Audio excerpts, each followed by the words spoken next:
Has llegado. Te estaba esperando.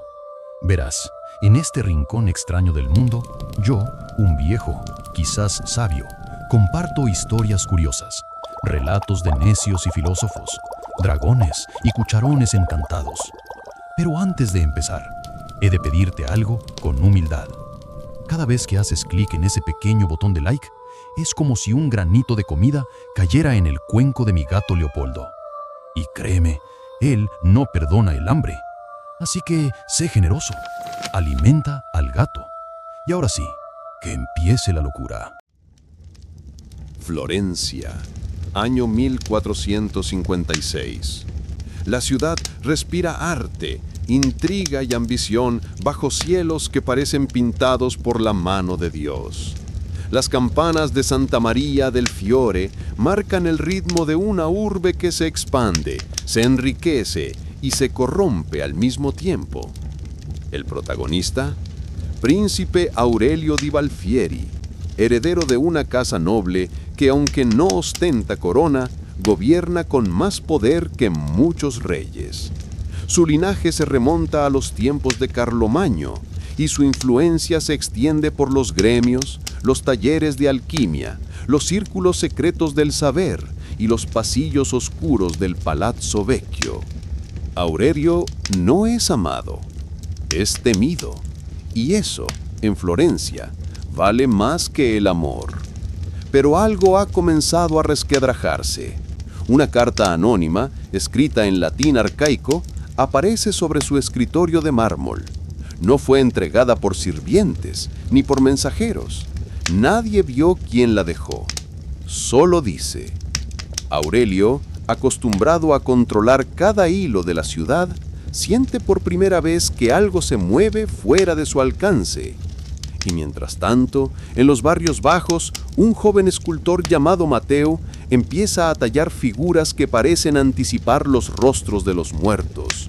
En los salones de los Medici se murmura sobre una alianza secreta entre banqueros y alquimistas, y en los conventos las monjas comienzan a tener visiones que nadie se atreve a escribir.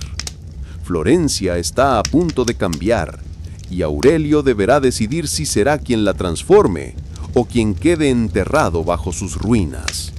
La mañana siguiente, Aurelio di Valfieri descendió por las escaleras de mármol del Palazzo Valfieri con el ceño fruncido. La carta seguía en su escritorio, intacta, como si esperara una respuesta que él no sabía cómo dar. Afuera, Florencia despertaba con sus sonidos habituales: los martillos de los artesanos, los pregones del mercado, las campanas lejanas. Pero algo en el aire había cambiado. Era sutil, como una nota disonante en una sinfonía perfecta. En la sala del consejo familiar, su tío Césare, hombre de voz grave y mirada afilada, lo esperaba con una copa de vino oscuro. ¿Has leído la carta?, preguntó sin rodeos. Sí, y no me gusta lo que insinúa. Césare bebió con lentitud. No es una insinuación, Aurelio, es una advertencia. Alguien sabe lo que hicimos en 1432. Aurelio apretó los puños. Ese año, su padre había sellado un pacto con los alquimistas del Monte Oliveto. Un pacto que les dio poder sobre los gremios, pero que exigía un precio: silencio absoluto sobre los orígenes del linaje Valfieri. Un silencio que ahora, aparentemente, alguien quería romper. Mientras tanto, en el barrio de San Frediano, Mateo, el joven escultor, tallaba una figura que no había soñado. Era un rostro que parecía surgir solo, sin intención.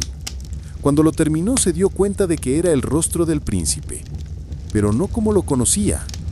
Era un Aurelio envejecido, con los ojos vacíos, como si el mármol hubiera querido mostrarle su futuro.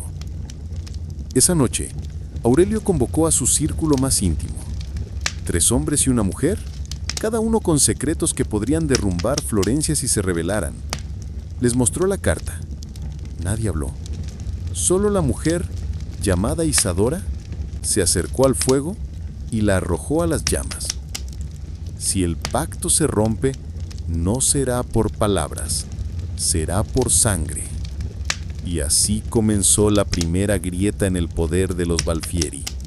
Una grieta que no se vería en los muros del palacio, sino en los sueños de quienes aún creían que Florencia podía ser gobernada sin pagar el precio de la verdad. La mañana siguiente, Aurelio di Balfieri descendió por las escaleras de mármol del Palazzo Balfieri con el ceño fruncido.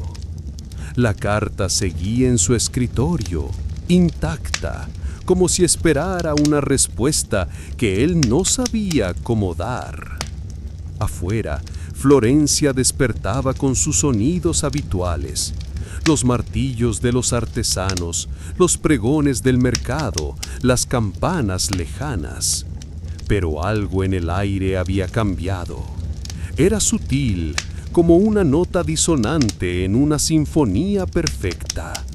En la sala del consejo familiar, su tío Césare, hombre de voz grave y mirada afilada, lo esperaba con una copa de vino oscuro. ¿Has leído la carta?, preguntó sin rodeos. Sí, y no me gusta lo que insinúa. Césare bebió con lentitud. No es una insinuación, Aurelio. Es una advertencia. ¿Alguien sabe lo que hicimos en 1432? Aurelio apretó los puños. Ese año, su padre había sellado un pacto con los alquimistas del Monte Oliveto, un pacto que les dio poder sobre los gremios, pero que exigía un precio: silencio absoluto sobre los orígenes del linaje Balfieri. Un silencio que ahora, aparentemente, alguien quería romper. Mientras tanto, en el barrio de San Frediano, Mateo, el joven escultor, tallaba una figura que no había soñado. Era un rostro que parecía surgir solo, sin intención. Cuando lo terminó, se dio cuenta de que era el rostro del príncipe, pero no como lo conocía. Era un Aurelio envejecido, con los ojos vacíos, como si el mármol hubiera querido mostrarle su futuro. Esa noche Aurelio convocó a su círculo más íntimo, 3 hombres y una mujer, cada uno con secretos que podrían derrumbar Florencia si se rebelaran. Les mostró la carta. Nadie habló. Solo la mujer, llamada Isadora, se acercó al fuego y la arrojó a las llamas. Si el pacto se rompe, no será por palabras, será por sangre. Y así comenzó la primera grieta en el poder de los Balfieri. Una grieta que no se vería en los muros del palacio, sino en los sueños de quienes aún creían que Florencia podía ser gobernada sin pagar el precio de la verdad. La noche cayó sobre Florencia como un manto de terciopelo negro, pesado y silencioso. Las antorchas del Palazzo Balfieri ardían con una luz más tenue de lo habitual, como si incluso el fuego dudara de sí mismo. Aurelio permanecía en su estudio, rodeado de mapas, códices y fragmentos de historia que ya no le ofrecían respuestas. Isadora entró sin anunciarse. Los Medici se mueven. Han convocado a los alquimistas. Quieren romper el pacto. Aurelio no respondió de inmediato. Observaba una pintura antigua en la pared. Su bisabuelo con la misma mirada que él llevaba ahora. ¿Y si el pacto ya está roto?, dijo finalmente. ¿Y si solo estamos fingiendo que aún lo sostenemos? Isadora se acercó. La tierra se resquebraja antes de su aviso. Los Medici se mueven. Han convocado a los alquimistas. Quieren romper el pacto. Mientras tanto, en los talleres del barrio de Santo Espíritu, Mateo tallaba una figura nueva. Esta vez no era el príncipe. Era una mujer encapuchada, con una mano extendida y otra oculta.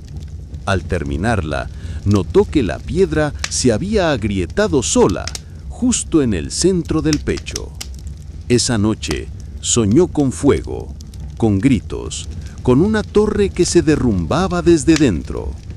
En los pasillos del convento de Santa Cruz, una monja llamada Lucía escribió en su diario: el pacto fue sellado con sangre, pero la sangre ya no obedece.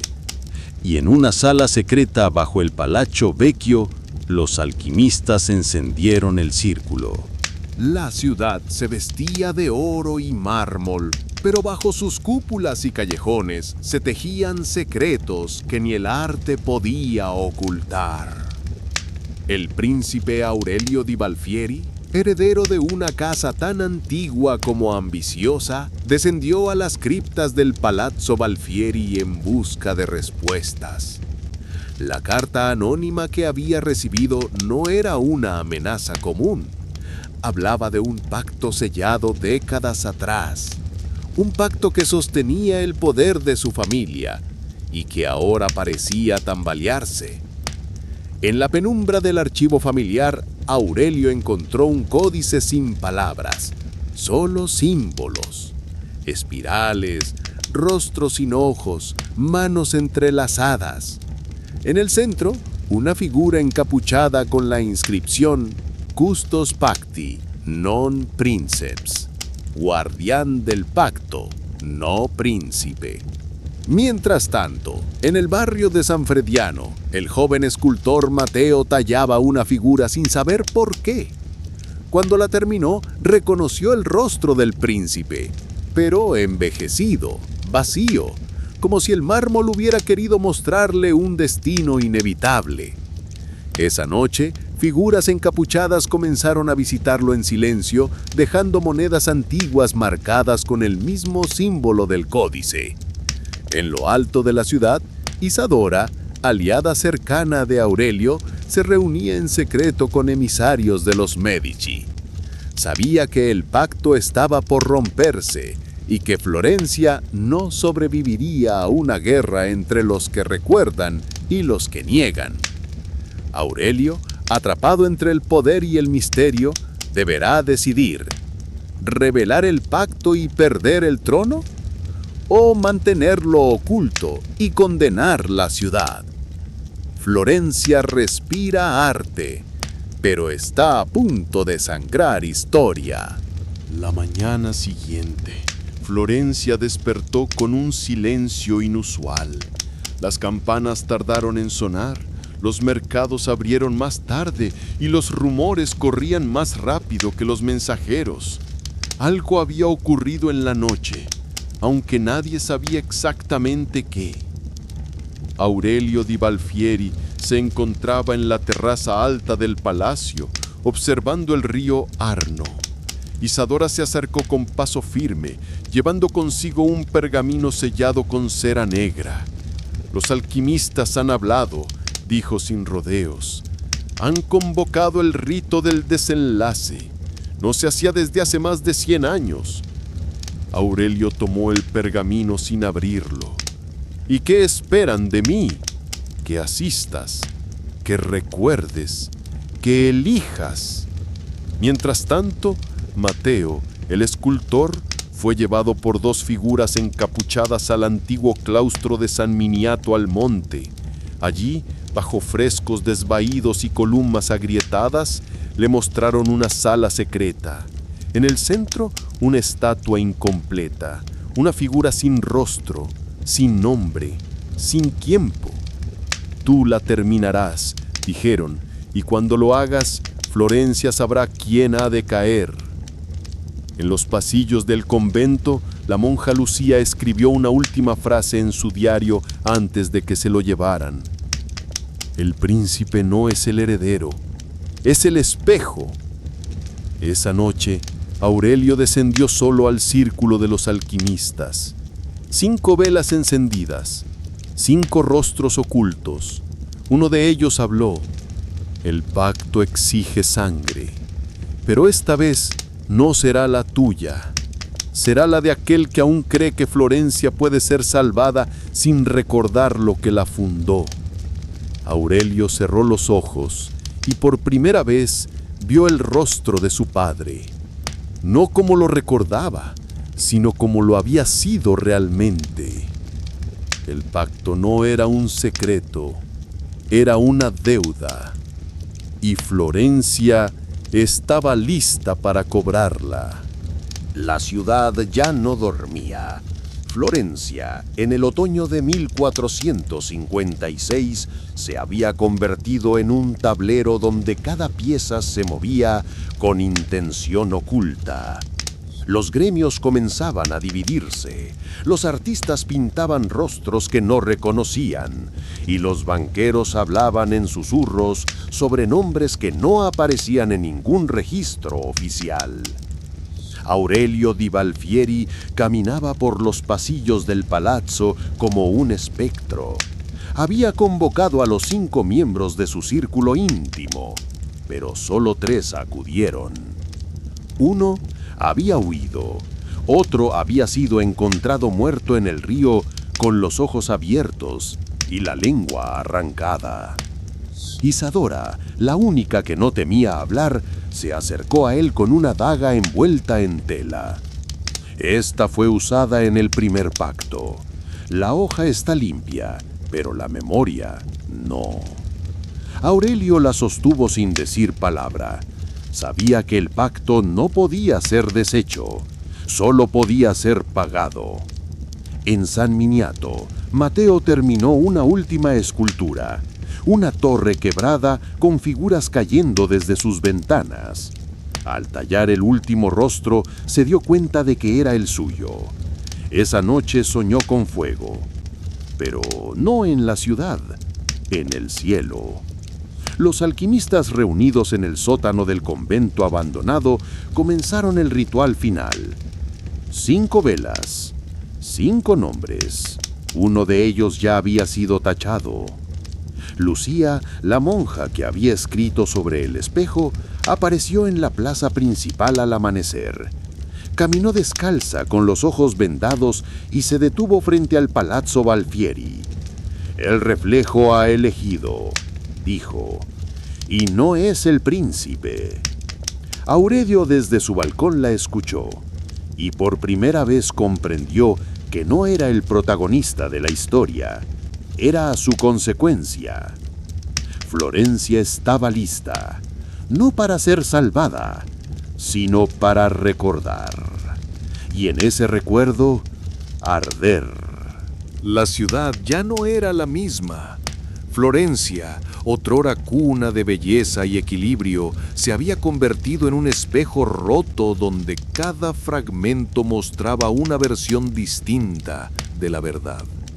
Las calles seguían llenas de vida, pero los ojos de sus habitantes comenzaban a volverse hacia las sombras, hacia los susurros, hacia los símbolos que antes ignoraban. Aurelio di Valfieri convocó a los 3 miembros restantes de su círculo en la cripta del palazzo. Allí, bajo la bóveda donde yacían los restos de sus antepasados, colocó la daga del pacto sobre una mesa de piedra. «El pacto exige un cierre», dijo, «pero no será con sangre, será con memoria». Isadora lo observó en silencio. «La memoria no basta si nadie la cree». «Entonces que arda», respondió Aurelio, «pero que arda con verdad». Esa noche, Mateo fue llevado por los encapuchados al corazón del Palazzo Vecchio. Allí, en una sala sellada desde el siglo anterior, le mostraron un mural oculto, una escena de traición, de fuego, de un príncipe entregando una ciudad a cambio de silencio. «Esto es lo que se ocultó», le dijeron, «y tú lo mostrarás». Mateo comenzó a tallar, no con sus manos, con su destino. Al amanecer, Florencia despertó con un nuevo rumor. Una figura encapuchada había sido vista en lo alto de la cúpula del Duomo, sosteniendo una cuerda trenzada y una piedra pintada. los símbolos de Bretón, pero nadie sabía qué significaban. Aurelio, desde su balcón, observó la ciudad. Sabía que su tiempo había terminado, no como príncipe, sino como guardián de un pacto que ya no podía sostenerse. Florencia no sería gobernada, sería recordada, y en ese recuerdo comenzaría algo nuevo, algo que ni el mármol ni la sangre podrían detener. La ciudad ya no ocultaba sus grietas. Florencia, en el ocaso de 1456, parecía respirar con dificultad. Las fachadas seguían intactas, pero los símbolos comenzaban a reaparecer. Espirales talladas en los muros, cuerdas trenzadas colgadas en las puertas, piedras pintadas dejadas en los altares. Nadie sabía quién las colocaba, todos sabían lo que significaban. Aurelio Di Valfieri caminaba solo por el claustro del convento abandonado. Las velas del círculo alquímico se habían apagado, pero el eco del ritual aún vibraba en sus oídos. «El pacto no fue sellado por poder», murmuró, «fue sellado por miedo». Isadora lo esperaba en la entrada, con el rostro cubierto por un velo oscuro. «Los Medici han convocado al Consejo de los 8, quieren declarar tu linaje ilegítimo». «Que lo hagan», respondió Aurelio. «Ya no hay trono que defender».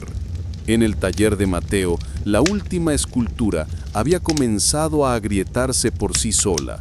La figura de Isadora, antes serena, ahora mostraba una expresión de dolor.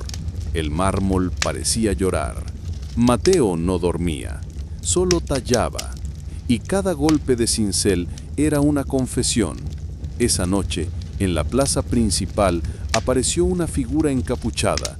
No habló, no se movió, solo colocó una piedra pintada en el centro del pavimento. Al amanecer, todos los gremios sabían. El pacto había sido revelado. Florencia no ardió en llamas, ardió en memoria. Y Aurelio, el príncipe que no fue rey, caminó hacia el río Arno con la daga envuelta en tela. No para usarla, sino para entregarla, porque algunos pactos no se rompen con violencia, se rompen cuando alguien decide recordar. Y Florencia, por fin, recordaba. La ciudad se había vuelto un susurro.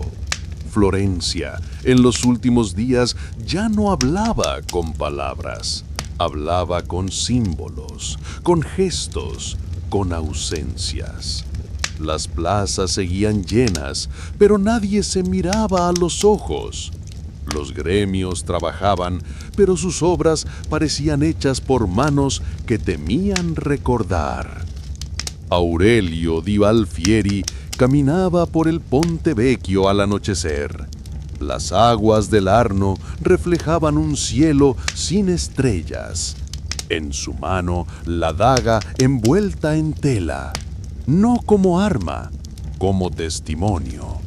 Isadora lo alcanzó antes de que cruzara el puente. Han comenzado a quemar los archivos. Los Medici quieren borrar todo. No pueden borrar lo que ya vive en la piedra, respondió él, ni en la sangre. Ella lo miró con una mezcla de compasión y rabia. ¿Y qué harás tú? Nada. ¿Nada? Lo que debía ser dicho ya fue dicho. Lo que debía ser tallado ya fue tallado. Florencia no necesita más órdenes. Necesita silencio para escuchar lo que ha olvidado. Esa noche, Mateo dejó su taller abierto. La escultura final, la torre quebrada, fue colocada en el centro de la plaza. Nadie la tocó, nadie la explicó, pero todos la entendieron. En los conventos, las monjas dejaron de escribir. En los palacios, los nobles dejaron de conspirar. En los talleres, los artesanos comenzaron a tallar espirales en secreto. Y Aurelio, el príncipe que no fue rey, desapareció sin despedida. No fue exiliado, no fue asesinado, simplemente dejó de ser necesario. Florencia siguió adelante, no como antes, no como después, sino como algo nuevo, algo que no tenía nombre, pero que todos reconocían cuando lo veían en el mármol, en la mirada, en el silencio compartido. Así terminó la historia del pacto, no con una guerra, sino con una memoria que se negó a morir. Aurelio di Balfieri ya no dormía. Desde que descendió al círculo de los alquimistas, algo en él se había quebrado. No era miedo, no era culpa, era otra cosa. Una grieta interna, silenciosa, que lo obligaba a mirar su reflejo con otros ojos. El príncipe que había sido educado para gobernar, para negociar, para vencer, ahora caminaba sin escoltas, sin órdenes, sin propósito visible. Pero dentro de él una decisión se gestaba, no sobre Florencia, sobre sí mismo. En su estudio, rodeado de códices y reliquias familiares, Aurelio comenzó a escribir. No cartas, no decretos, fragmentos, frases sueltas, recuerdos que no sabía si eran suyos o heredados. Mi padre no me enseñó a reinar, me enseñó a ocultar. El poder no se hereda, se teme. Si el pacto fue miedo, ¿qué soy yo? Isadora lo observaba desde la penumbra. No intervenía. Sabía que Aurelio estaba cruzando un umbral que nadie podía acompañar. Una noche, él le habló sin mirarla. ¿Crees que fui elegido? No, fuiste moldeado. Entonces, no soy príncipe. No, eres el resultado. Aurelio comenzó a visitar los lugares donde había sido formado. La sala de armas, el jardín donde aprendió latín, la biblioteca donde leyó sobre justicia sin entenderla. En cada sitio dejaba algo, una daga, una página, una piedra. No como ofrenda, como renuncia. Ya no buscaba salvar la ciudad, buscaba deshacerse de lo que lo había hecho príncipe. Y en ese proceso comenzó a recordar cosas que nunca vivió, sueños que no eran suyos, decisiones tomadas antes de su nacimiento, vidas que lo habían preparado para un papel que él ya no quería interpretar. Aurelio di Balfieri no huía, se despojaba, y en ese despojo comenzaba a existir. Aurelio di Balfieri había dejado de ser príncipe mucho antes de que la ciudad lo notara. Su andar se volvió más lento, más atento. Ya no recorría los pasillos del palacio como dueño, sino como extraño. Cada rincón parecía devolverle una versión distinta de sí mismo. El niño que obedecía, el joven que imponía, el heredero que callaba. Pero ninguno de ellos era él. En las noches escribía, no para ser leído, para vaciarse. Fui moldeado por manos que no sabían mi nombre. Cada orden que di fue una repetición, cada silencio una herencia. Ahora que no tengo título, tengo voz. Isadora lo observaba desde lejos. No intervenía. Sabía que Aurelio estaba cruzando un umbral que no admitía testigos. Él no buscaba redención, buscaba deshacerse de todo lo que lo había definido. Una tarde, Aurelio se dirigió al jardín donde había aprendido a leer. Allí, bajo un ciprés torcido, enterró la daga del pacto. No como símbolo, como acto. No quiero que me recuerden por lo que sostuve, dijo en voz baja. Quiero que me olviden por lo que solté. Los días siguientes comenzó a visitar a quienes habían sido tocados por su poder. Artesanos, monjes, soldados, mujeres que habían perdido hijos en sus campañas. No pedía perdón, escuchaba. Y en cada escucha algo en él se deshacía. No el príncipe, el eco del príncipe. Mateo, desde su taller, talló una figura nueva. No era Aurelio, no era Isadora. Era alguien sin rostro, sin nombre, sin peso. Una figura que parecía estar en el momento justo antes de decidir quién sería. Aurelio la vio una noche, en silencio, y por primera vez sonrió. No como príncipe, como hombre, como alguien que al fin había comenzado a existir por voluntad propia. Aurelio de Valfieri ya no escribía para vaciarse, escribía para entender. Las páginas que llenaba cada noche no eran confesiones ni memorias, eran intentos, fragmentos de una identidad que aún no se había formado del todo. A veces escribía sobre su infancia, otras sobre sueños que no sabía si eran suyos. Pero lo que más repetía era una frase que volvía como un eco. No soy lo que heredé, soy lo que decido abandonar. Comenzó a cambiar su forma de caminar, de mirar, de hablar. Ya no usaba los ropajes del palacio, vestía como los hombres comunes, sin insignias, sin brocados. Algunos lo reconocían en las calles, pero nadie se atrevía a nombrarlo, porque el nombre Aurelio de Valfieri ya no parecía pertenecerle. Isadora lo observaba desde la distancia, no lo seguía, lo esperaba. Sabía que Aurelio estaba en tránsito y que interrumpirlo sería como arrancar una flor antes de que brote. Una noche, él volvió al jardín del ciprés torcido. Se sentó en silencio, sin escribir, sin pensar. Solo respiró.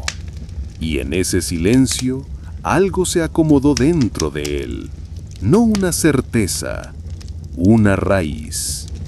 Al día siguiente, se dirigió al taller de Mateo. La escultura sin rostro seguía allí, intacta. ¿Por qué no la terminaste?, preguntó Aurelio. Porque aún no sé quién eres, respondió Mateo. Aurelio sonrió. Entonces, déjala así, que el mármol espere, que el tiempo decida. Y se marchó, no como príncipe, no como fugitivo, como alguien que por fin había dejado de representar y comenzaba a vivir. Aurelio de Valfieri había comenzado a caminar sin destino fijo. No buscaba lugares, buscaba momentos. En los días siguientes, se alejaba cada vez más del palacio, de los círculos de poder, de los nombres que lo habían definido. Visitaba monasterios en ruinas, huertos olvidados, caminos que nadie transitaba. En cada paso, dejaba atrás una parte de sí. Una tarde, encontró un pequeño taller abandonado en las colinas al norte de la ciudad. No tenía herramientas, ni mármol, ni fuego. Solo una mesa de madera y una ventana abierta al viento. Decidió quedarse allí, no para esconderse, para detenerse. Comenzó a escribir de nuevo, pero esta vez no sobre sí mismo. Escribía sobre figuras que no existían, sobre hombres que no eran príncipes, sobre mujeres que no esperaban salvación. Historias sin linaje, sin pacto, sin deuda. Historias libres. Isadora lo visitó una vez, sin anunciarse. ¿Esto es lo que elegiste?, preguntó, mirando los papeles dispersos. No lo elegí. Lo encontré cuando dejé de buscar. Ella se sentó en silencio. La ciudad te ha olvidado. Entonces está lista para recordar lo que importa. Aurelio no volvió a Florencia, no por miedo, porque ya no pertenecía. Y en ese taller sin nombre, entre páginas que nadie leería y silencios que nadie rompería, el hombre que había sido príncipe comenzó a vivir como nunca antes, sin mandato, sin reflejo, sin pacto. Solo como Aurelio, nada más y nada menos. Los días se volvieron indistintos. Aurelio di Valfieri ya no contaba el tiempo en horas ni en estaciones. Lo medía en gestos. El sonido del viento al entrar por la ventana, el crujido de la madera bajo sus pasos, el silencio que seguía a cada página escrita. Su vida, antes marcada por rituales de poder, se había reducido a lo esencial. Y en esa reducción, algo nuevo comenzaba a crecer. No tenía sirvientes, ni aliados, ni enemigos visibles. Solo él, sus pensamientos y una rutina que no obedecía a nada más que a su necesidad de existir sin mandato. A veces salía a caminar por los campos cercanos, donde nadie lo reconocía, o quizás sí, pero nadie lo nombraba, y eso bastaba. Una tarde encontró a un niño sentado junto a un arroyo, dibujando figuras en la tierra con un palo. Aurelio se detuvo, observó en silencio. El niño lo miró, sin miedo ni reverencia. ¿Qué dibujas?, preguntó Aurelio. No sé, solo lo que aparece. Aurelio se sentó a su lado. Eso es suficiente. No volvió a escribir esa noche. Solo observó el cielo y por primera vez en años no pensó en lo que había sido. Pensó en lo que aún podía ser. Porque el hombre que había sido príncipe, que había sostenido pactos y heredado silencios, ahora vivía sin nombre. Y en ese anonimato, en esa renuncia, había encontrado algo que nunca le enseñaron a buscar: libertad. Aurelio di Valfieri ya no contaba el tiempo en horas ni en estaciones. Lo medía en gestos. El sonido del viento al entrar por la ventana, el crujido de la madera bajo sus pasos, el silencio que seguía cada página escrita. Su vida, antes marcada por rituales de poder, se había reducido a lo esencial. Y en esa reducción, algo nuevo comenzaba a crecer. No tenía sirvientes, ni aliados, ni enemigos visibles. Solo él, sus pensamientos y una rutina que no obedecía a nada más que a su necesidad de existir sin mandato. A veces salía a caminar por los campos cercanos donde nadie lo reconocía. O quizás sí, pero nadie lo nombraba. Y eso bastaba. Una tarde, encontró a un niño sentado junto a un arroyo, dibujando figuras en la tierra con un palo. Aurelio se detuvo, observó en silencio. El niño lo miró sin miedo ni reverencia. ¿Qué dibujas?, preguntó Aurelio. No sé, solo lo que aparece. Aurelio se sentó a su lado. Eso es suficiente. No volvió a escribir esa noche. Solo observó el cielo y por primera vez en años no pensó en lo que había sido. Pensó en lo que aún podía ser. Porque el hombre que había sido príncipe, que había sostenido pactos y heredado silencios, ahora vivía sin nombre. Y en ese anonimato, en esa renuncia, había encontrado algo que nunca le enseñaron a buscar: libertad. Aurelio Di Valfieri ya no era joven, pero tampoco viejo. Su rostro había perdido el brillo de la corte y sus manos, antes acostumbradas a sellos y decretos, ahora conocían la aspereza de la madera, el peso de la tierra húmeda, el temblor de la escritura sin destino. Vivía en una casa sin nombre, en una colina sin historia. Nadie lo visitaba, salvo el viento y, de vez en cuando, algún animal curioso. Pero Aurelio no estaba solo, estaba consigo mismo por primera vez. Una noche, mientras encendía la lámpara de aceite, encontró entre sus papeles una carta que nunca había enviado. Estaba dirigida a su madre, fallecida hacía años. La leyó en silencio. No hablaba de poder, ni de pactos, ni de Florencia. Hablaba de miedo. Temo no saber quién soy cuando nadie me observa. Aurelio cerró los ojos. Ya no temía eso, porque había aprendido a observarse sin testigos. Al día siguiente, caminó hasta el bosque cercano. Allí, entre los árboles, encontró una piedra lisa y la colocó en el centro de un claro. No era un monumento, era un punto de partida. Se sentó frente a ella y comenzó a hablar, no con palabras, con recuerdos. Recordó el sonido de los pasos en los pasillos del palacio, el peso de la corona que nunca usó, la mirada de su padre siempre esperando algo que él no sabía dar. Y luego recordó el silencio, el que eligió, el que lo salvó. Aurelio no buscaba redención, buscaba permanencia, no en la historia, en sí mismo. Y en ese claro, frente a una piedra sin inscripción, el hombre que había sido príncipe entendió que no era necesario ser recordado.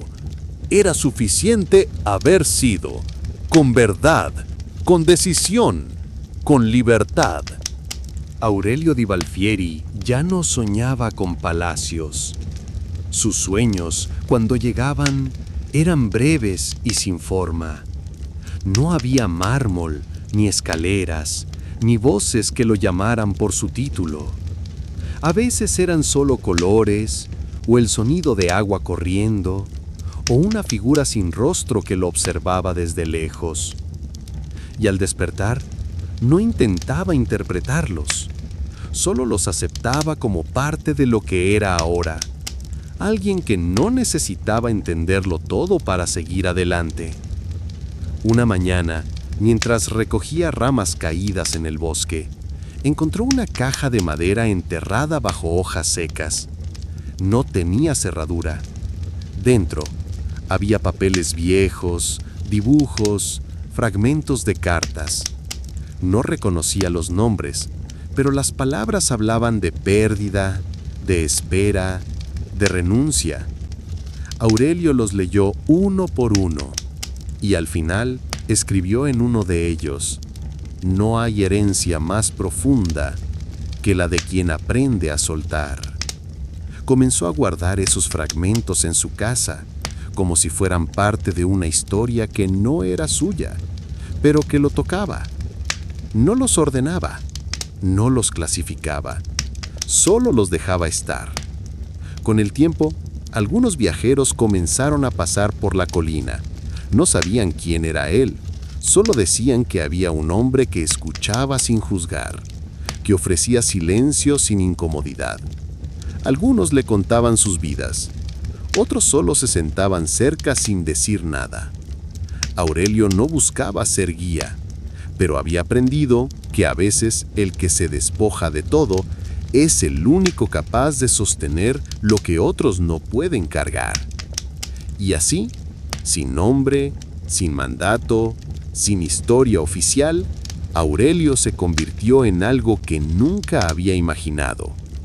Un espacio, un intervalo, una pausa en medio del ruido. Y en esa pausa, muchos encontraron lo que él había tardado años en descubrir, que no hay mayor poder que el de no necesitarlo. Aurelio de Balfieri había aprendido a no esperar nada de los días, y sin embargo, cada uno traía algo distinto. Una mañana, mientras recogía agua del arroyo, vio su reflejo en la superficie. No era el rostro que había conocido en los espejos del palacio. Era más delgado, más marcado, más quieto. Pero lo que más le sorprendió fue la mirada. No buscaba nada, no exigía nada, solo estaba.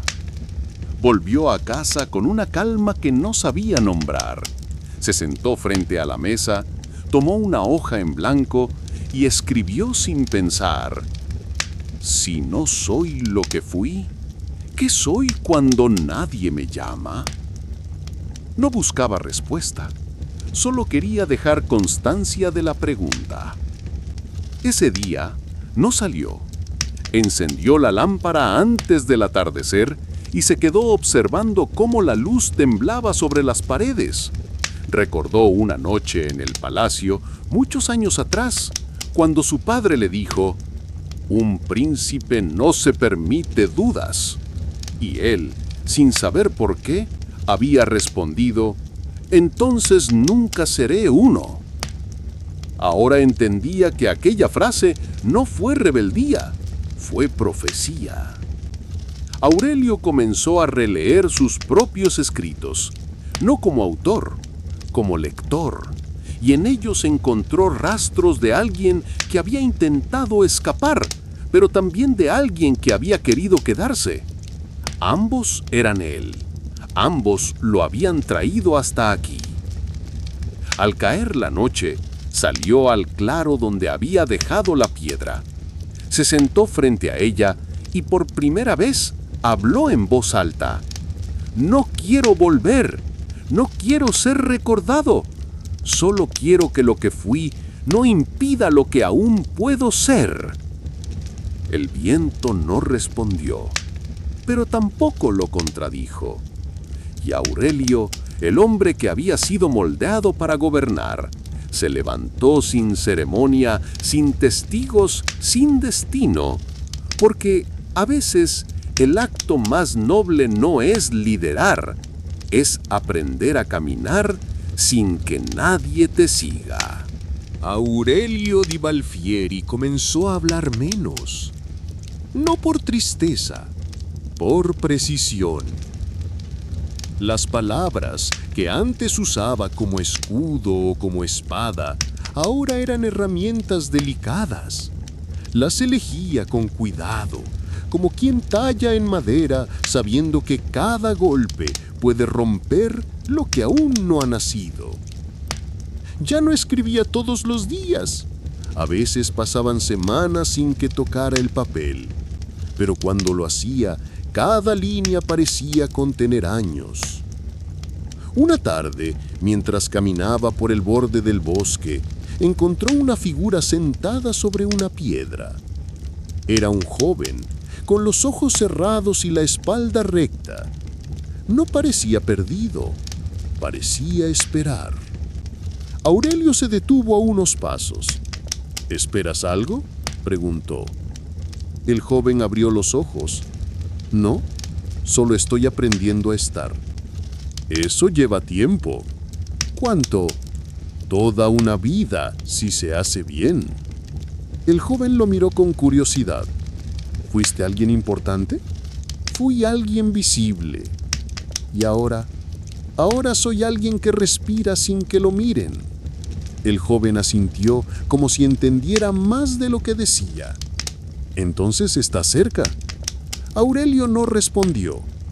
Pero esa noche, al volver a casa, encendió la lámpara y escribió una sola frase: «Estar cerca no es llegar, pero es dejar de huir». Y al leerla supo que algo en él había cambiado, no por revelación, por madurez. Porque el hombre que había sido príncipe, que había sostenido pactos, que que había renunciado a títulos y memorias, ahora caminaba sin destino, pero con dirección, y en cada paso se volvía menos historia y más presencia. Aurelio Di Valfieri había dejado de contar los días, no por olvido, por irrelevancia. El tiempo, que antes era una estructura rígida en su vida de príncipe, reuniones, audiencias, vigilias, pactos, ahora se deshacía como arena entre los dedos. Vivía según la luz, según el cuerpo, según el silencio. Y en ese ritmo nuevo descubría algo que nunca había sentido: permanencia sin obligación. Una tarde, mientras caminaba por un sendero cubierto de hojas secas, encontró una rama caída, curvada como un arco. La levantó, la observó y sin pensarlo comenzó a tallarla. No con técnica, con intuición. Durante días trabajó en ella. No sabía qué buscaba, solo sabía que debía seguir.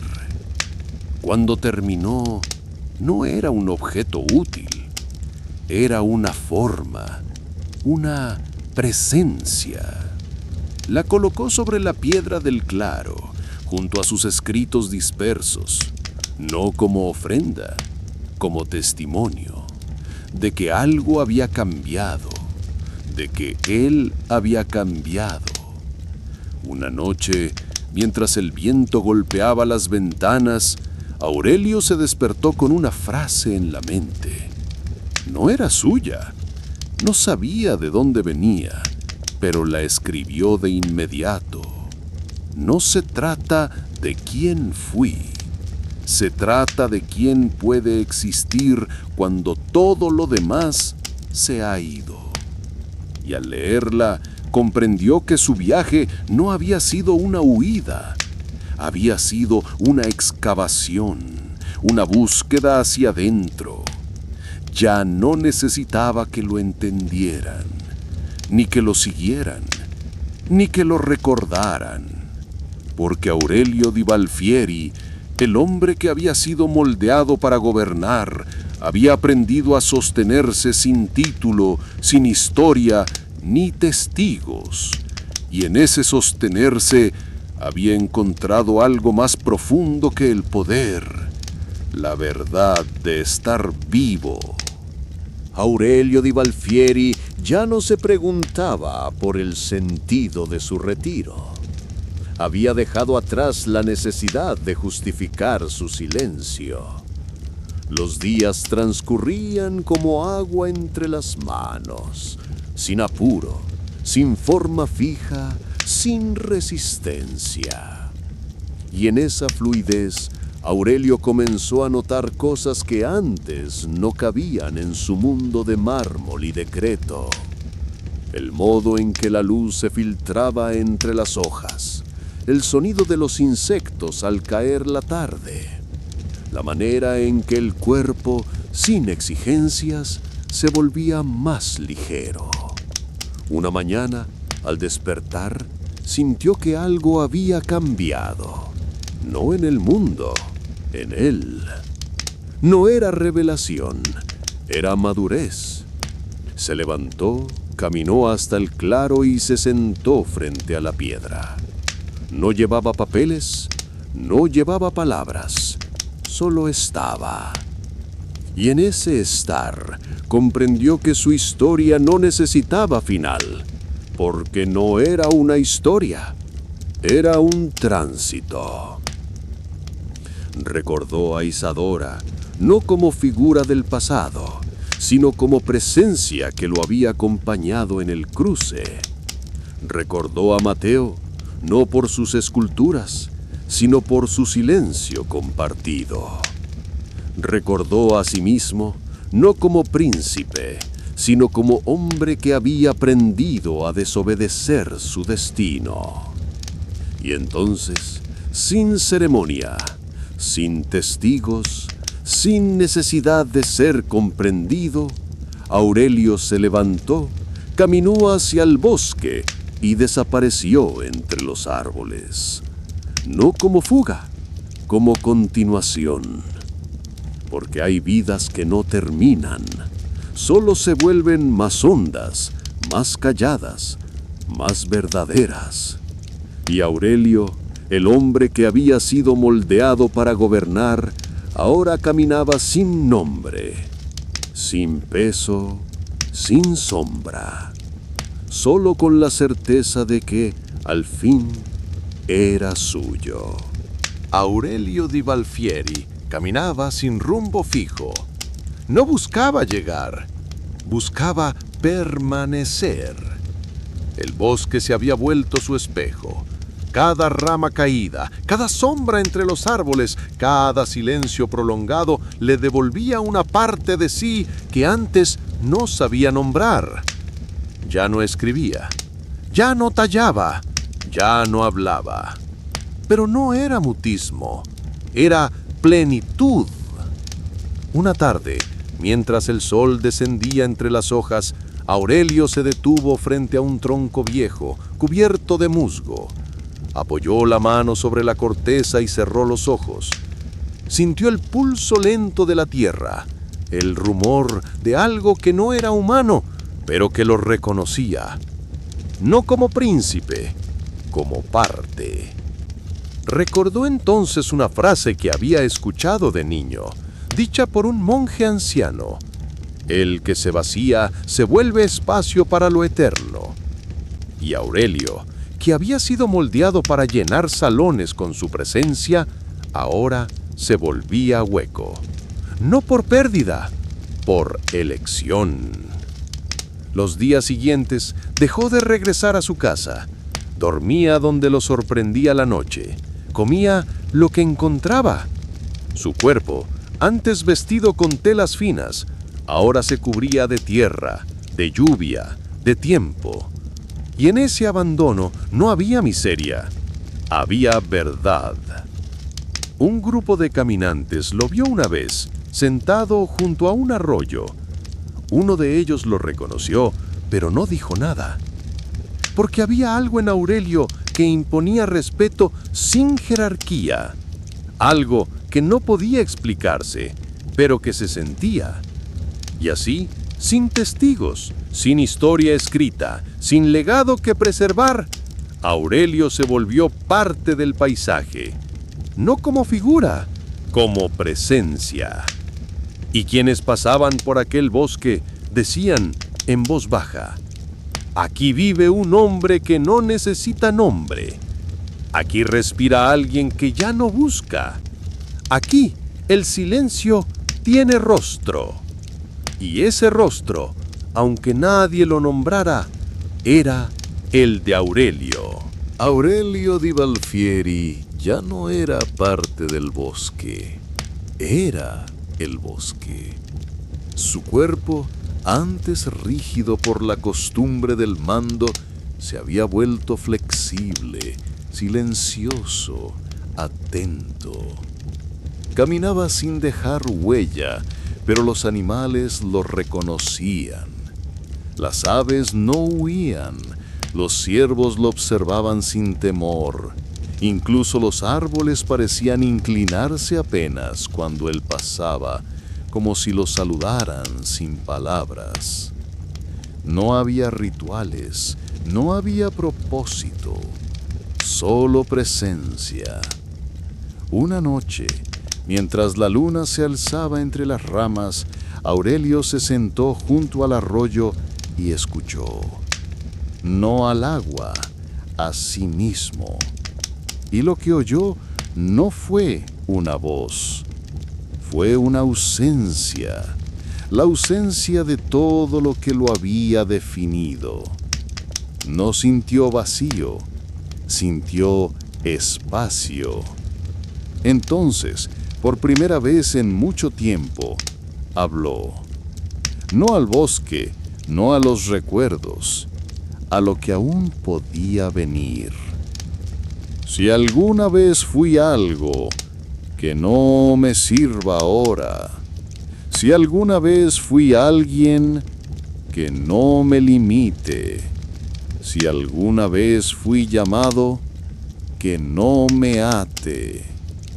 El viento no respondió, pero se llevó sus palabras con suavidad, como si las aceptara. Aurelio se recostó sobre la tierra húmeda, cerró los ojos y dejó que el mundo siguiera sin él. No como despedida, como entrega. Porque hay hombres que nacen para ser vistos y otros que nacen para desaparecer en lo que aman. Y Aurelio, sin nombre, sin historia, sin peso, se volvió parte del silencio que sostiene todas las cosas. El rocío aún cubría las hojas cuando se detuvo frente al tronco caído. No había tristeza en su mirada, solo reconocimiento. Aquello no era una pérdida, era una continuación. La madera, ya sin vida, ofrecía su forma al musgo, al insecto, al tiempo. Todo lo que se sostiene, pensó, termina por entregarse. La tierra estaba húmeda. Se sentó sin prisa, dejando que el frío le recordara que aún tenía cuerpo. Respiró hondo. No había palabras en su mente, ni recuerdos precisos, solo una sensación. Había llegado a un punto donde ya no era necesario avanzar. Durante años había caminado para alejarse, de títulos, de pactos, de espejos. Ahora cada paso lo acercaba a algo más sutil, no una meta, una disolución. El bosque no lo juzgaba, no pedía explicaciones. Lo aceptaba como se acepta la lluvia o el silencio. Y en esa aceptación encontró lo que nunca halló en los salones dorados: pertenencia sin exigencia. Una hoja cayó sobre su hombro, no la apartó. El mundo hablaba en gestos mínimos y él, por fin, sabía escucharlos. El sol apenas rozaba las copas de los árboles cuando el cuerpo se detuvo, no por cansancio, sino por reconocimiento. Ese claro, cubierto de hojas secas y ramas dispersas, no era distinto a otros, pero algo en él resonaba, como si el mundo, por un instante, hubiese decidido guardar silencio para escuchar lo que aún no había sido dicho. Se sentó sin apuro, la espalda recta, las manos sobre las rodillas, los ojos abiertos pero sin buscar. No había intención, solo presencia. El aire olía a tierra húmeda y a madera vieja. Un pájaro cruzó el cielo sin emitir sonido. Todo parecía suspendido, y en esa suspensión algo se reveló, no como visión, sino como certeza. No había más que hacer, no había más que ser. Durante años el movimiento había sido su lenguaje, el andar, el escribir, el renunciar, el recordar. Ahora el silencio era suficiente, no como ausencia, sino como plenitud. Una brisa leve acarició su rostro, no la apartó. El mundo lo tocaba sin pedir permiso, y él, por fin, lo dejaba entrar. No pensaba en volver, no pensaba en quedarse, no pensaba, solo respiraba. Y en cada respiración se disolvía un poco más la figura que alguna vez fue príncipe. Lo que quedaba no era nombre, ni historia, ni legado. Era algo más simple, más hondo, más verdadero. Era él, sin más, sin menos. La bruma matinal se deslizaba entre los árboles como un susurro antiguo. Todo estaba quieto, pero no inmóvil. El mundo respiraba con lentitud, y él, sin nombre, sin urgencia, se dejaba llevar por ese ritmo. No había pensamientos claros ni recuerdos que exigieran atención, solo una conciencia difusa, como si el cuerpo y el entorno hubieran dejado de ser cosas separadas. El musgo bajo sus pies, la humedad en la piel, el canto lejano de un ave, todo formaba parte de una misma pulsación. Caminó sin mirar el suelo, sin elegir dirección. No se trataba de avanzar, se trataba de estar. En algún momento, el bosque se abrió en una pequeña hondonada. Allí, el sol comenzaba a filtrarse con timidez, dibujando formas sobre la tierra. Se detuvo, no por belleza, por reconocimiento. Ese lugar no tenía nombre, pero lo acogía como si lo esperara. Se sentó, no para descansar, para desaparecer un poco más. El cuerpo se volvió liviano, la respiración apenas perceptible, y en ese estado algo se reveló, no como visión, sino como certeza silenciosa. Ya no quedaba nada por soltar, ya no quedaba nada por recordar, ya no quedaba nada que lo separara del mundo. No era muerte, era plenitud. Y si alguien hubiera pasado por allí, no habría visto a un hombre, habría sentido una presencia, una calma, una raíz invisible que sostenía el instante. Porque cuando todo se ha ido, cuando incluso el nombre se ha desvanecido, lo que queda no necesita explicación, solo permanece. Las ramas crujían bajo sus pies, pero él no se detenía a escucharlas. No porque no le importaran, sino porque ya era parte del crujido. El bosque no lo rodeaba, lo contenía. Cada paso que daba no era una decisión, era una consecuencia. No había destino, ni mapa, ni promesa, solo el siguiente instante. En lo alto, el cielo comenzaba a abrirse entre las copas. Una luz tenue descendía, no como revelación, sino como caricia. Y en ese resplandor, algo se insinuaba. No un final, no una epifanía, sino una rendición completa. Se detuvo, no por cansancio, por reconocimiento. El cuerpo, ya liviano, parecía no necesitar más movimiento. La respiración, apenas perceptible, se fundía con el aire, y en ese momento, sin palabras, sin testigos, sin historia, la figura que alguna vez fue Aurelio se volvió paisaje, no como símbolo, como verdad. Porque hay presencias que no se recuerdan, pero que nunca se olvidan. Y en ese claro, entre raíces y silencio, el mundo guardó memoria de un hombre que aprendió a desaparecer para volverse eterno. La luz del amanecer se filtraba entre las ramas con una delicadeza que parecía casi intencional.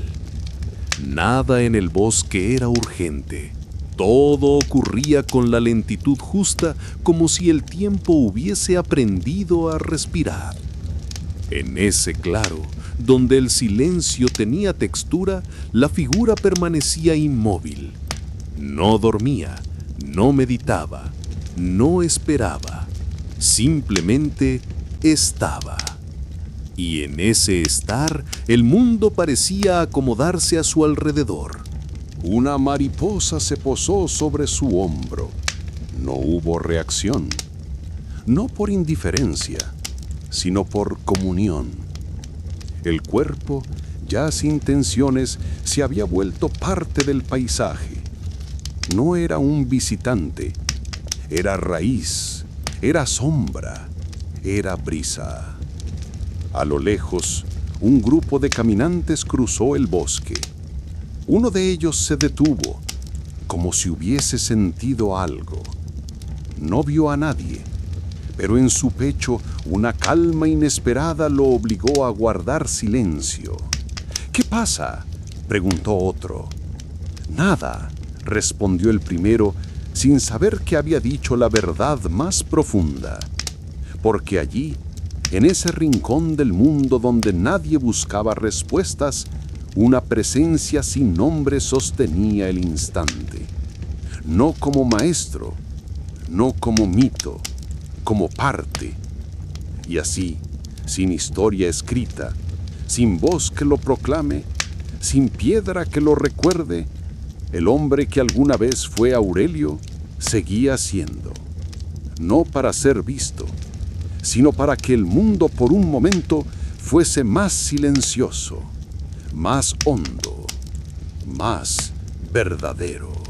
Las estaciones comenzaron a pasar sin que nadie las nombrara. Las hojas caían, crecían, se doraban, se deshacían. La lluvia llegaba sin anuncio y el calor se retiraba sin despedida. El mundo giraba con su ritmo antiguo y él, sin nombre, sin historia, giraba con él. Ya no había distinción entre el cuerpo y el entorno. La piel se había vuelto porosa al viento, al sol, al sonido de los insectos. El tiempo no era una línea, sino una bruma, y en esa bruma cada instante era suficiente. Una tarde, el cielo se cubrió de nubes densas, el bosque se volvió gris y el aire olía a tormenta. Se refugió bajo una roca inclinada, sin prisa, sin temor.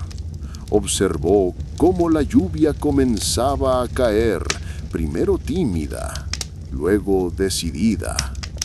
No se movió, no se cubrió, dejó que el agua lo empapara como si lo lavara de todo lo que alguna vez fue.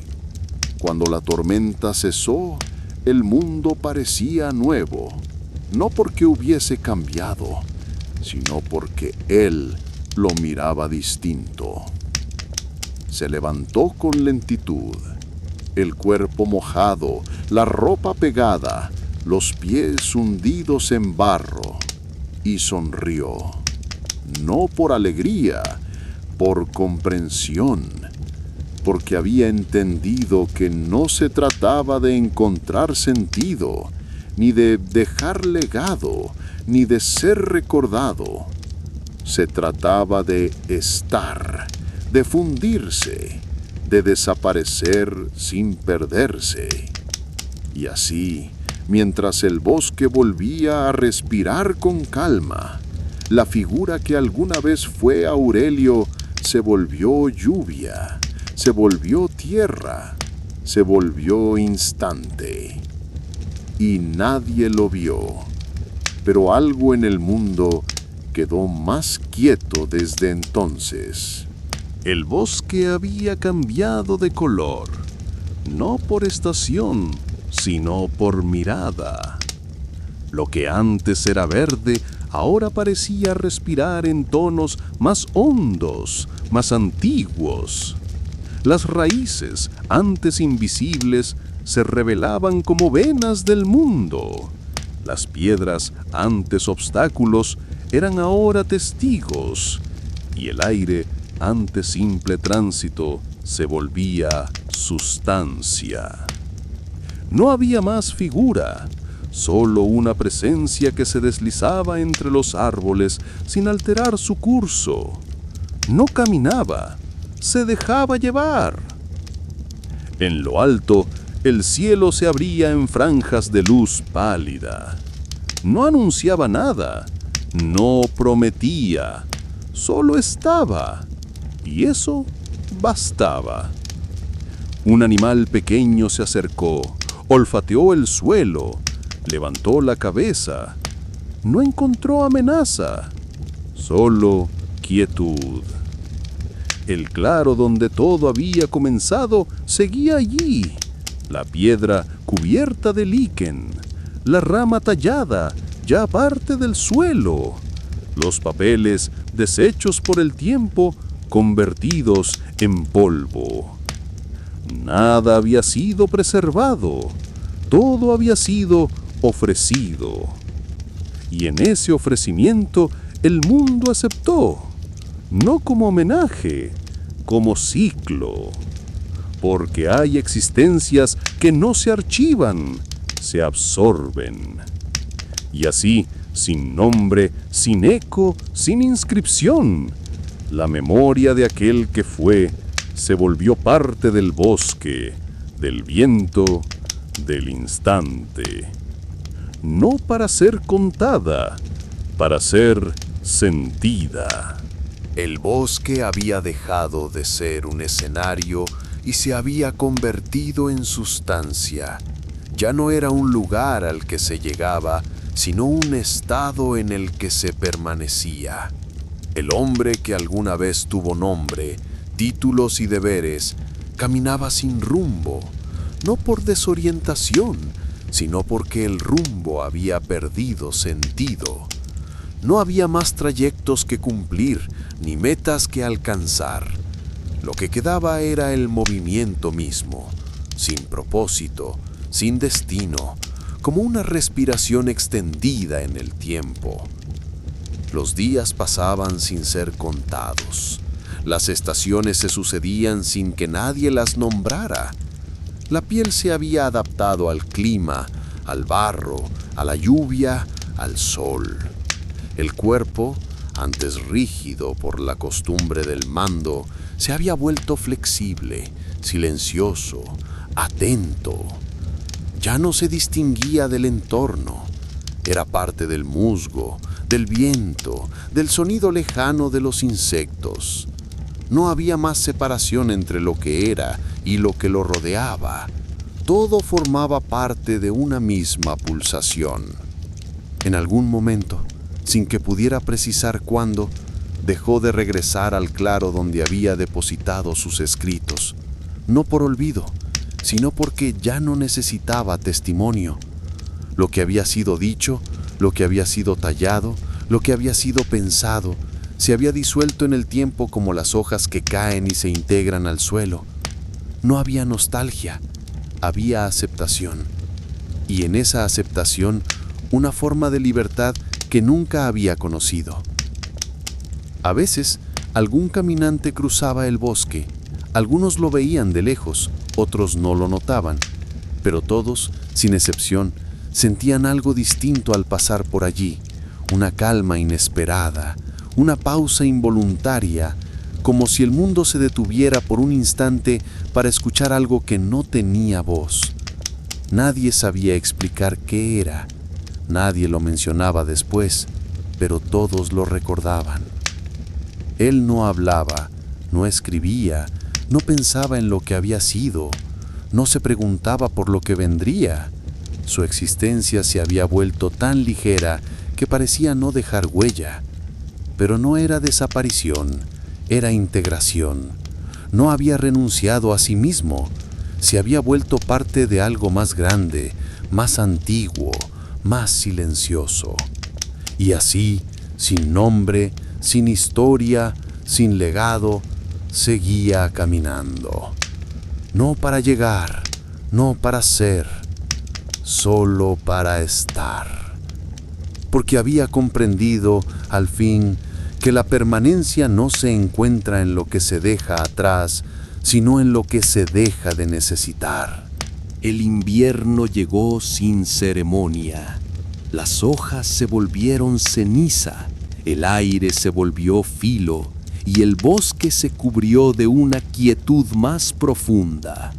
No era muerte, era pausa, una forma de espera que no pedía nada, Solo ofrecía silencio. Él seguía allí, no como figura, no como recuerdo, sino como parte. Su cuerpo, cada vez más liviano, se movía con la lentitud de las cosas que ya no tienen urgencia. Dormía donde lo sorprendía la noche, comía lo que la tierra le daba y hablaba solo cuando el viento parecía escucharlo.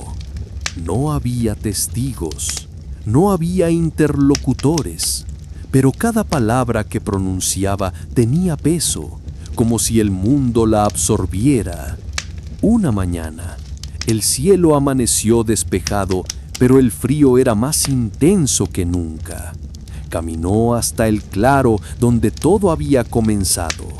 La piedra seguía allí, cubierta de líquenes. La rama tallada, ya irreconocible, se había fundido con el suelo.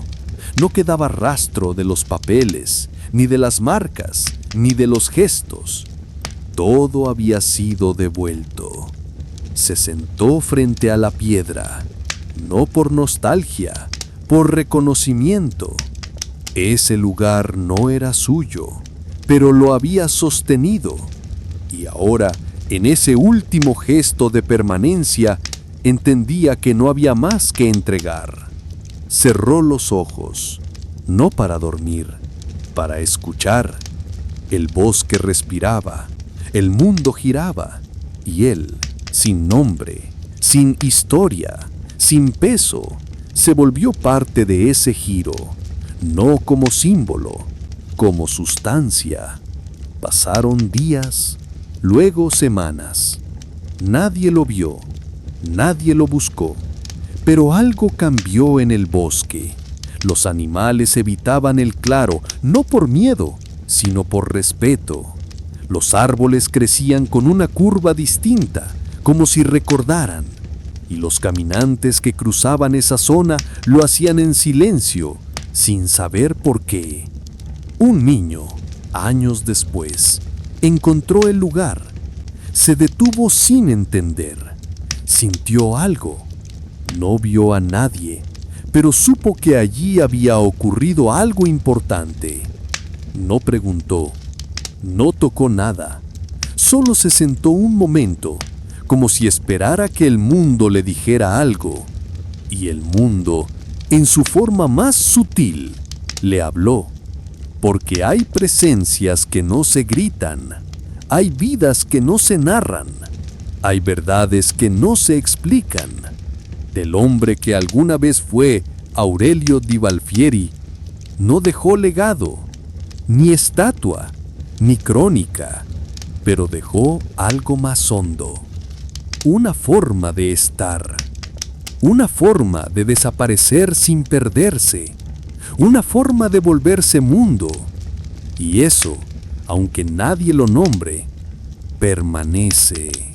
El cuerpo ya no respondía con la misma firmeza.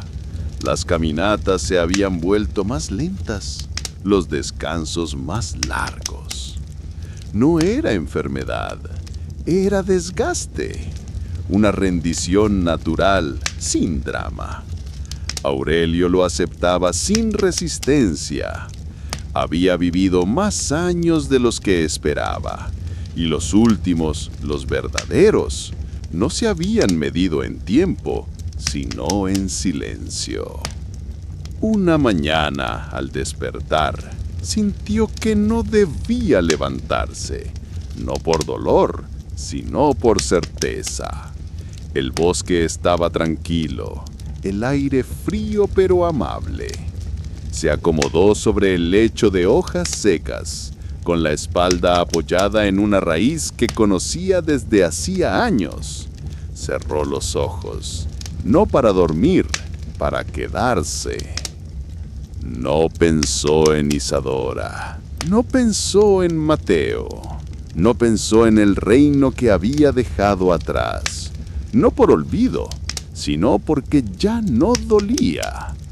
Todo lo que había sido estaba en paz. No había cuentas pendientes, no había palabras por decir. Solo quedaba el cuerpo, la respiración y el mundo que lo sostenía. Durante horas permaneció inmóvil. El sol cruzó el cielo sin apuro. Los animales pasaron cerca sin miedo. El bosque lo reconocía, no como figura, como parte. Al caer la tarde, su respiración se volvió más lenta, luego más leve, luego nada. No hubo sobresalto, no hubo lucha. Aurelio Di Balfieri murió como había vivido sus últimos años, en silencio, en comunión, sin testigos. Su cuerpo fue cubierto por hojas, por lluvia, por tiempo. No fue enterrado, fue absorbido. Y así, el hombre que había sido príncipe, escultor, fugitivo y finalmente nadie, cerró sus ciclos sin ceremonia. No dejó tumba, no dejó nombre, pero el bosque, desde entonces, guarda una calma distinta, como si algo esencial hubiese encontrado su lugar. Porque hay muertes que no terminan nada, solo completan lo que ya era eterno. En fin, hemos llegado al final de otro gran relato. Si te gustó el cuento, comenta qué parte te atrapó más, qué momento te sorprendió o cuál fue tu escena favorita. Y por supuesto, no olvides suscribirte al canal y dejar tu like para seguir explorando más historias increíbles. Cada relato nos lleva a un nuevo mundo y queremos que descubras todos con nosotros. Nos vemos en la próxima aventura.